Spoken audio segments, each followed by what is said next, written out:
शंकर तेरी जटा में, शंकर तेरी जटा में, शंकर तेरी जटा में, शंकर तेरी जटा में बहती है गंगाधारा, शंकर तेरी जटा में बहती है गंगाधारा, शंकर तेरी जटा में बहती है गंगाधारा, शंकर तेरी जटा में बहती है गंगाधारा, शंकर तेरी जटा काली घटा के अंदर जिमिदामनी उजाला, काली घटा के अंदर जिमदामनी उजाला, काली घटा के अंदर जिमिदामनी उजाला,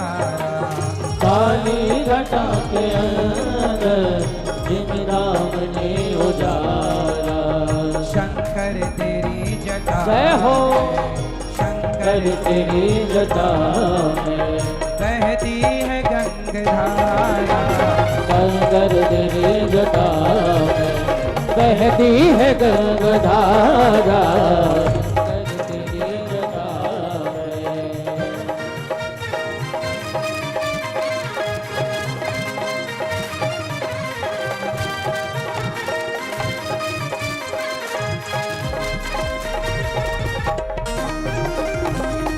हर हर महादेव जय हो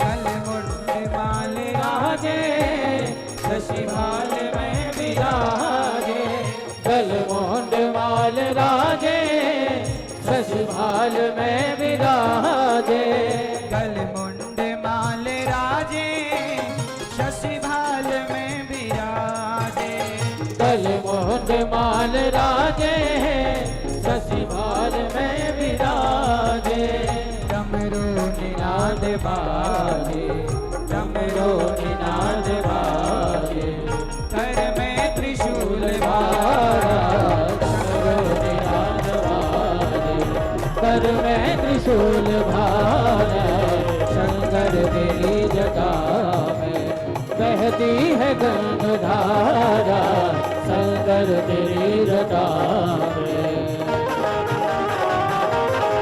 हर हर महादेव जय हो